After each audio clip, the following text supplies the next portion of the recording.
Hi friends, ఎట్లున్నారు? మస్తున్నారులే.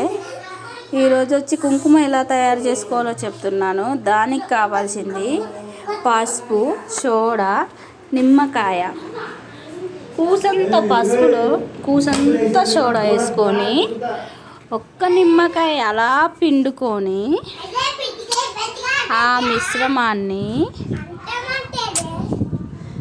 10 నిమిషాల పాటు బాగా కలుపుకోవాలి.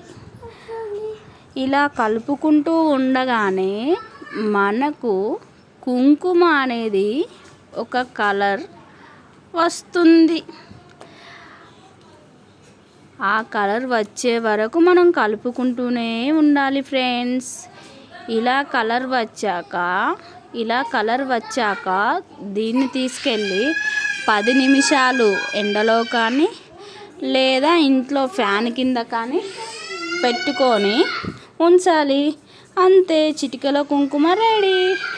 ఇలా తయారు చేసుకున్న కుంకుమను దేవుడు ఫోటోలకు కానీ, మనం ముగ్గు వేశాక పసుపు కుంకుమలాగా కానీ లేదా బొట్టులాగా కానీ వాడుకోవచ్చు. లైక్ చేయండి, షేర్ చేయండి. బాయ్.